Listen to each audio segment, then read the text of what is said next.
नमस्कार, मैं प्रदीप कुमार। यह बात कितनी अटपटी सी लगती है कि चुनाव आयोग में बैठे लोग चुनाव प्रक्रिया में निष्पक्षता की बजाय इसे और जटिल बनाना चाहते हैं। इस जटिलता के पीछे तो संदेह और गहराता है कि शायद लोकतंत्र को ख़त्म करने या उसे एक पूर्ण रूप से राजतंत्र में बदलने में चुनाव आयोग अपनी अहम भूमिका निभाने के लिए तत्पर है।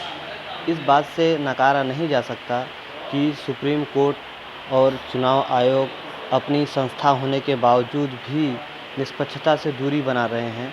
हर कोई अपने आप में ये चाहता है कि मेरे ऊपर कोई आरोप ना आए और वो अपने पद का पूर्ण रूप से दुरुपयोग कर रहे हैं। अतः उन्हें इस बात का तनिक भी लगता है कि समझ तो होनी ही चाहिए कि हमारे इन्हीं दोनों संस्थाओं के चलते देश में निष्पक्षता और मानवों के प्रति आस्था रह गई है। अगर ये संस्थाएं ही अपने काम से दूरी बना लेंगी तो आदमी किससे न्याय की गुहार मांगेगा। शायद तब न्याय मांगना तो दूर की बात है, हर कोई अपने हर काम के प्रति खुद जिम्मेदार होगा और वो राजतंत्र में हो रहे हर बर्ताव के लिए पूर्ण रूप से भागीदार भी होगा। इसलिए समय रहते जो नहीं बोलने की सोच रहे हैं कि चलो जाने दो, जो सबके लिए होगा वो मेरे लिए भी होगा, वही बात है। जो सबके लिए होगा और मेरे लिए होगा, उससे ही देश की जो सारी अधिकार की शैली है या जितनी भी स्वतंत्रता है, सब एक एक करके छिनती चली जा रही हैं। डॉक्टर रितु सिंह से लेकर बीएचयू कांड, बिल्किस बानो से लेकर क्या फूलन देवी को भूल गए? उनके साथ भी हुए अत्याचारों के लिए सरकार ही जिम्मेदार थी।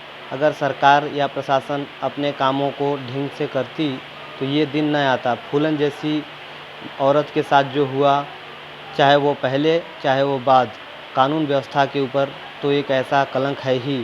साथ ही साथ अब चुनाव आयोग भी उस कलंक को झेलने के लिए तैयार है और वो अपनी निष्पक्षता से दूरी बना रहा है।